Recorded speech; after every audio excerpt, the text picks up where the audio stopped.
Merci, mesdames et messieurs, pour affaire toujours, il y a Eliezer Tambwe Oyundo. Après déclaration par journaliste, il y a aussi les avocats conseils, il y a Eliezer Tambwe. On peut rappeler ça qui version des faits na bango, ndenge dossier za kokende.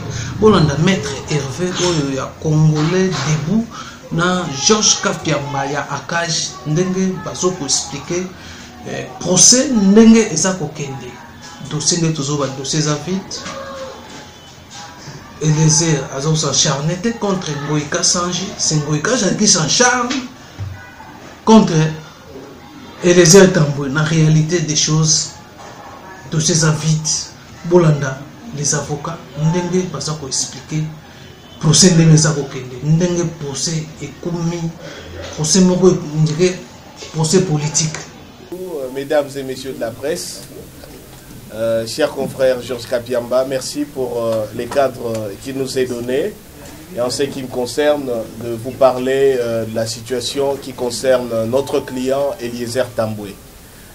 D'entrée de jeu, il est quand même important que je puisse vous situer le contexte de notre intervention. Et là, puisque Daniel Sapou a fait allusion tout de même au mouvement citoyen auquel j'appartiens, les Congolais debout, qu'il faille distinguer dans la nature de mon intervention, dans la mesure où quelques allusions ont été faites sur le fait que nous sommes intervenus et qu'il y a eu un appui en ce qui concerne notre intervention par l'initiateur du mouvement syndicat de Kolo. Par après, je vais examiner avec vous les aspects procéduraux et les enjeux de l'affaire Eliezer Tambwe. Le mouvement citoyen congolais debout a à son sein des groupes d'action et d'intervention pour les cas des violations des droits de l'homme, pour les cas des victimes d'oppression et même des groupes de solidarité dans lesquels nous intervenons, comme on l'a fait aussi lors de la répression du 31 décembre avec les cas d'Orcas Makaya et certains autres cas. Donc c'est tout à fait normal que dans les cas qui concernent nos partenaires de la presse, que notre groupe d'action et d'intervention ait pu constituer une équipe d'avocats pour venir à l'appui d'Eliezer Tambwe, comme nous l'aurions fait pour toute autre personne, y compris les militants de notre mouvement. C'est notre vision de la solidarité dans le combat. La raison pour laquelle nous sommes intervenus. Il n'y a là aucune autre analyse telle que les laboratoires de la Kabylie ont essayé d'apporter dans cette affaire qui justifie la présence du groupe d'action des Congolais debout. C'est notre vision, c'est notre solidarité pour les victimes des violations des droits de l'homme. Voilà donc la raison pour laquelle nous sommes intervenus et nous continuerons à intervenir dans cette affaire jusqu'au bout. Parce que si l'un d'entre nous se retrouve en difficulté, nous sommes tous en difficulté. Porter atteinte à la liberté de la presse, c'est porter atteinte à la liberté d'expression de l'ensemble de la population. Voilà pourquoi l'essence de notre présence dans cette affaire. Pour en revenir au dossier proprement dit d'Eliezer Tambwe, vous comprendrez, et vous risquez d'être déçus, déontologiquement parlant, j'ai des réserves en ce qui concerne le fait d'exploiter le contenu de l'audition ou le contenu de l'enquête préjuridictionnelle qui est en train d'être menée au parquet général, parce que c'est une étape secrète et qui est couverte par ce qu'on appelle le secret de l'instruction. Néanmoins, je suis en mesure d'examiner avec vous quelques aspects procéduraux qui ont prévalu pour l'interpellation d'Eliezer Tambwe. Je peux examiner avec vous des aspects concernant le comportement actuel du plaignant pendant que notre client se retrouve en état d'arrestation et qui n'est pas en mesure d'apporter le démenti sur ce qui circule dans les réseaux sociaux. Je peux enfin examiner avec vous ce qui constitue aujourd'hui pour la défense de notre client l'enjeu réel de la procédure initiée à son encontre. S'agissant des aspects procéduraux, nous stigmatisons en premier, comme vous l'avez vu, l'interpellation d'Eliezer Tambwe par un acte de procédure extrêmement contraignant qui est privatif des libertés, en l'occurrence un mandat d'amener. Le mandat d'amener existe dans la procédure. Néanmoins, pour les décerner, il est justifié par des circonstances, parmi lesquelles le refus préalable d'avoir déféré à d'autres types de convocations. soit une invitation, une convocation ou un mandat de comparution. Si vous n'avez pas déféré à ça, si vous n'avez pas respecté cette modalité de convocation, on vous décerne un mandat d'amener.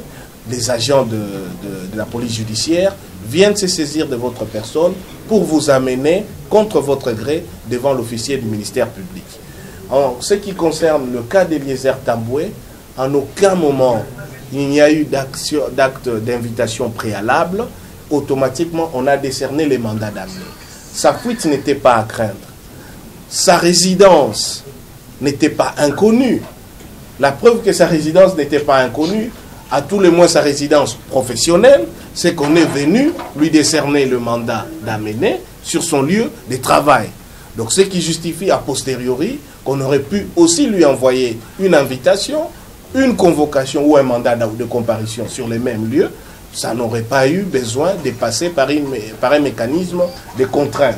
Sauf que, dès le départ, Eliezer Tamboué a fait l'objet, en ce qui nous concerne, d'un mécanisme disproportionné de comparution qui, dans les cas d'espèce, ne s'est justifié aucunement.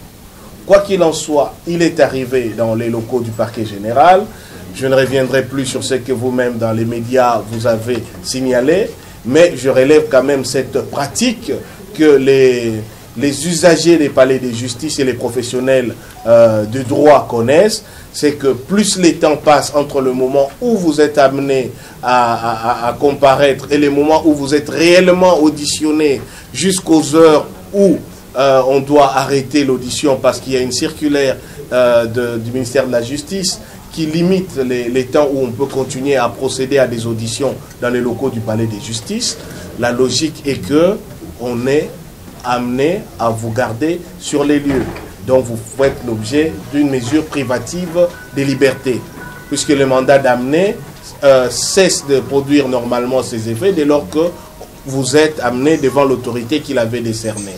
Donc Eliezer Tamboué a été auditionné dans des circonstances telles que on devrait justifier sa mise sous mandat d'arrêt provisoire, ce qui est d'ailleurs les statuts sous lesquels il se retrouve. Or, même pour ce mandat d'arrêt provisoire, il peut se justifier procéduralement parlant si notamment on considère que la présence de l'individu dans son retour sur les lieux peut occasionner un trouble manifeste de l'ordre public, ou bien si sa fuite est à craindre, tel n'est pas le cas, ou bien s'il peut perturber le bon déroulement de l'enquête. Or, si nous regardons les infractions qui sont imputées à Eliezer Tamboué, la diffamation, par nature, est déjà consommée. Donc, la raison pour laquelle on l'empêcherait de répartir parce qu'il réitérerait ses infractions ou il pourrait perturber le bon déroulement de l'enquête ne se justifie pas. Par ailleurs, la tentative d'extorsion, même dans ces cas, puisqu'il y a eu, on prétend une tentative, ne pourra plus se répéter dans la mesure où les faits sont circonscrits et la plainte a déjà été établie. Donc même encore à ce moment-ci, nous ne comprenons pas la nécessité qu'il y avait de priver Eliezer Tamboué de sa liberté, même à titre provisoire, dans la mesure où il était en mesure de déférer aux convocations, de se présenter à tout moment où l'officier du ministère public voudrait les rencontrer, quitte à ce qu'il fixe les conditions pour lesquelles il aimerait qu'il garantisse cette comparution. Donc nous avons aussi considéré que tout a été fait pour mettre Eliezer Tamboué dans une condition psychologique de faiblesse pour qu'il se défende ou qu'il assure sa défense dans des circonstances où il n'est pas en état de se défendre correctement. Et donc, encore là, nous stigmatisons une procédure que nous considérons particulièrement coercitive, qui ne permette pas à une personne à qui est reconnu constitutionnellement le droit à la liberté. Parce qu'en matière de poursuite, la liberté c'est la règle, la détention c'est l'exception. Et on ne comprend pas la nécessité, après un mandat d'amener décerné dans ces conditions, de les mettre sous mandat d'arrêt provisoire. À ce jour, une demande de mise en liberté provisoire a été introduite. D'abord à l'office du procureur général. Nous attendons la suite qui lui sera réservée, mais nous nous battons fortement pour qu'Eliezer Tamboué puisse bénéficier de son droit à la liberté. je clôture par ceci. Je vous ai dit, nous stigmatisons deux choses. Premièrement, le comportement du plaignant dans l'affaire Eliezer Tambwe. Et deuxièmement, la suite des enjeux dans cette affaire. Nous ne pouvons pas comprendre que M. Ngoï Kassanji ait saisi la justice, porté plainte contre Eliezer Tambwe, et qu'en même temps qu'Eliezer Tambwe a comparu devant la justice, M. Ngoï Kassanji se répande maintenant dans les médias et dans les réseaux sociaux en train de proférer des accusations graves contre notre client et lesquelles n'est plus en mesure de se défendre parce qu'il est en détention. Si on saisit la justice, donc on a des plaintes, on va en justice et on est confronté à son adversaire. On ne peut pas en même temps publier dans les réseaux sociaux des propos diffamants, assez paradoxal, puisque c'est ce qu'il reproche à Eliezer Tambwe, qui n'est pas en mesure de se défendre. Notamment des prétendus audios où on voudrait faire croire qu'Eliezer Tambwe est en train de soumettre Ngoï Kassanji à des demandes de fonds et des tentatives d'extorsion. Nous dénonçons ça de la manière la plus formelle. Nous aurions voulu que ces prétendus audios, si ça existe, qu'on le produise comme dossier de preuve dans la procédure au parquet général. Et dans ces cas, nous allions discuter sa recevabilité, les modalités d'obtention de ces prétendus audios, la loyauté de cette preuve, parce que si vous créez une conversation où vous l'orientez en l'enregistrant et après vous voulez l'utiliser contre autrui, il faut savoir que la justice organise les modalités de recevabilité des preuves, et notamment la loyauté d'obtention de ces preuves. Ce n'est pas en même temps dans les réseaux sociaux qu'on règle une affaire qu'on a soi-même amenée en justice. Nous considérons que c'est une attitude qui dépasse aujourd'hui le simple cadre d'une plainte qu'on voudrait normale et qui de plus en plus prend des proportions d'un règlement de compte, d'un lynchage d'une personne qu'on pense être gênante. Et nous n'allons pas faciliter cette démarche. Nous sommes en justice, allons en justice avec les arguments jusqu'au bout.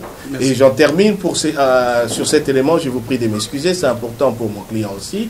L'enjeu, je crois, ses confrères l'ont dit, ça reste que Eliezer Tambwe a exercé son métier, le même, un très beau métier que vous êtes en train de faire. Alors il est important de comprendre qu'aujourd'hui, c'est l'enjeu de la liberté de la presse, l'enjeu du travail d'un journaliste d'investigation. Vérifier si effectivement il y a réalité dans cette affaire des diamants.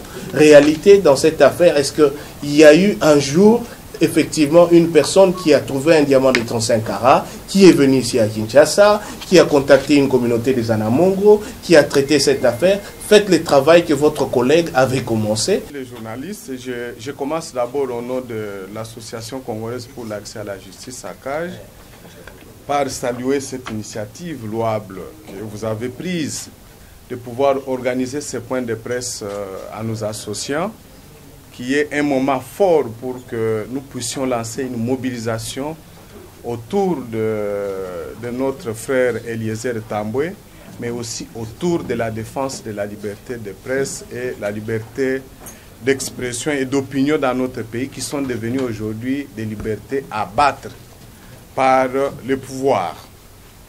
Nous avons, au niveau de la cage, noté avec beaucoup de préoccupations. Et aujourd'hui, ce matin, j'ai eu à l'exprimer encore à Eliezer, lorsque je l'ai rencontré dans son lieu de détention, que son arrestation s'est réalisée, comme Maître Diakès Hervé l'a mentionné, dans une procédure ou dans des conditions qui ont violé totalement les droits reconnus à tous citoyens contre lesquels la justice entend mener une action en rapport avec des faits lui imputés. Nous avons constaté que M. Eliezer a été arrêté sur base d'un mandat d'amener, alors qu'avant cet acte-là, il n'y avait jamais eu ni invitation ni mandat de comparution.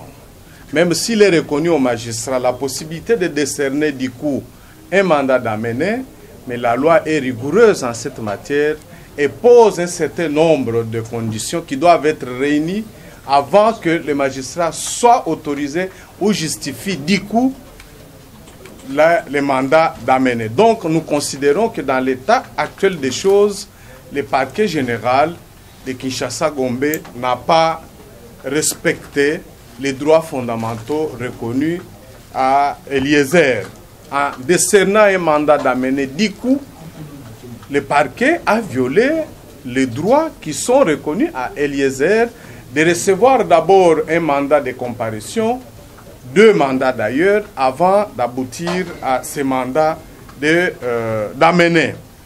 Nous constatons par là et nous concluons par là qu'il y avait déjà une intention, une décision, en réalité une décision politique, prise dans la sphère du pouvoir afin de faire taire ces journalistes à cause de ses prises de position et son combat en tant que journaliste d'investigation. Et nous dénonçons cet état des choses. Ça doit cesser parce que nous avons constaté que ça se répète assez souvent lorsqu'il s'agit des dossiers qui concernent principalement les opposants, les journalistes et les membres de la société civile ou des membres des mouvements citoyens. Ils sont devenus des bêtes à abattre facilement. Lorsque la justice reçoit des plaintes contre eux, c'est du coup les arrêter, c'est inacceptable. Et surtout lorsqu'il s'agit d'une plainte déposée par un membre de la majorité présidentielle. Deuxièmement, nous constatons que la plainte a été déposée par le gouverneur Ngoï Kassanji, mais au vu des informations que nous avons obtenues de ces conseils, il nous revient que la plainte n'a jamais été confirmée dans les formes prévues par la loi. Il y a eu une sorte de favoritisme qui a été accordé aux plaignants. Le fait que le parquet général de Kinshasa Gombe ait envoyé une commission rogatoire pour faire entendre un plaignant en Bujimaï, au lieu de l'inviter ici à Kinshasa pour qu'il puisse déférer à l'autorité que lui-même a saisie et déposer dans les formes de confirmer sa plainte, nous trouvons ça comme un favoritisme que nous dénonçons. Il ne peut pas, lui, bénéficier de plus de facilités que tous les autres citoyens engagés. Quels sont ces citoyens qui se plaignent, contre lesquels on envoie autant de commissions rogatoires? Et cette pratique doit cesser. Il doit être considéré comme tout citoyen au même titre que tous les autres. Et lorsqu'il dépose la plainte, il devait être invité ici à Kinshasa pour qu'il vienne confirmer sa plainte. Et nous exigeons à ce que le gouverneur Ngoï Kassanji soit invité à venir être confronté à Eliezer. Il doit être là physiquement et aucune facilité ne doit lui être accordée parce qu'il est gouverneur ou qu'il est membre de la majorité présidentielle. Troisièmement, nous avons constaté que dans ces dossiers, le dossier fondamental, c'est le diamant de 35 carats. Et la famille de la victime fait Lodi veut connaître la vérité. Est-ce que ce diamant a-t-il existé? Qui l'a pris? Il se trouve où? Cette vérité doit être connue de nous tous. Tous les Congolais doivent savoir qui détient ces diamants se trouverait où, qui l'a vendu et suivant quelle procédure. Aujourd'hui, il y a autant d'informations telles qu'il serait déjà vendu même en verse à 40 millions de dollars. Ce sont des informations. 40 millions euros. Mais nous exigeons une enquête urgente et transparente qui devra au moins fixer l'opinion nationale et internationale sur les circonstances de l'obtention de ces diamants, aussi de sa vente, mais surtout du décès de Fé Lodi. Parce que sa famille ainsi que le peuple congolais, nous avons tous droit de connaître la vérité sur ce qui s'est passé. Et enfin, nous relevons que pour les mêmes dossiers, le gouverneur Ngoï Kassanji avait déjà saisi le CESAC, l'organe de discipline, contre les fautes supposées commises par un journaliste à l'occasion de l'exercice de ses fonctions. Pourquoi a-t-il choisi encore d'aller saisir la justice? Nous condamnons cette attitude, cette double démarche qui ne traduit pas dans les chefs du gouverneur Ngoï Kassanji un sens d'homme d'État. Un homme d'État, ce n'est pas celui qui recherche à faire souffrir des compatriotes. Parce qu'il avait déjà saisi ces sacs, il aurait dû se contenter de suivre la procédure devant ces sacs jusqu'à la fin. Et nous condamnons cet esprit de vouloir à tout prix faire bâillonner les journalistes lorsqu'il y a des faits leur imputés. Il nous semble que cela fait partie de plus en plus, à 9 mois des élections, une pratique à laquelle le pouvoir est en train de recourir. Parce que derrière ce dossier, selon les informations à notre possession, c'est un dossier qui est déjà récupéré politiquement. Et on voudrait faire payer à Eliezer Tambwe son courage, son engagement pour la démocratie et la liberté d'expression. Et nous condamnons cet état des choses. C'est comme ça que vous avez suivi que dernièrement un autre journaliste à Chikapa a été fait arrêter et détenu avant d'être libéré sous caution. Un autre aujourd'hui au Cachot, nous avons appris à Kananga. Et dans un espace de plus ou moins 15 jours, nous avons autant de journalistes qui sont ciblés par les pouvoirs. Nous condamnons cet état des choses parce que ça crispe davantage les climats politiques, alors que tous nous voudrons que la décrispation politique se réalise pour que l'ambiance d'élection soit l'ambiance fraternelle et que la République démocratique du Congo se dote de nouveaux dirigeants. Donc nous exigeons rapidement la libération sans condition d'Eliezer Tambwe. Nous exigeons aussi une enquête transparente sur la question des dossiers des diamants parce que la famille de Fé Lodi a le droit de connaître la vérité. Ainsi, on va mettre fin autour de ces dossiers et lui-même, le gouverneur Ngoï Kassanji, a tout intérêt à se soumettre à cette enquête pour qu'éventuellement qu'il soit lavé et qu'il puisse continuer avec sa carrière politique comme un grand monsieur, comme un monsieur républicain. Nous lui demandons instamment, et nous allons lui écrire encore, pour qu'il retire sa plainte. Parce qu'en voulant s'engager dans cette procédure, il doit savoir qu'il s'est engagé contre l'ensemble des défenseurs de la liberté d'expression et la liberté de la presse. Et ça ne sera pas une très bonne chose pour lui. Je vous remercie. Merci beaucoup, maître. Voilà, mesdames et messieurs, c'était là le conseil, l'avocat, il y a Eliezer Tambwe. Ndenge na lobaki wana ba pesi version na bango commentaire tout ça les até bolandi bango to bika ka rester toujours fidèle sur www.voiceofcongo.net tout ça wana toujours la dossier wana à la loupe peut to pesa ka tout basango nyonso il y a dossier il y a Eliezer. Merci na bino nyonso de prochainement na numéro mususu. Bye bye.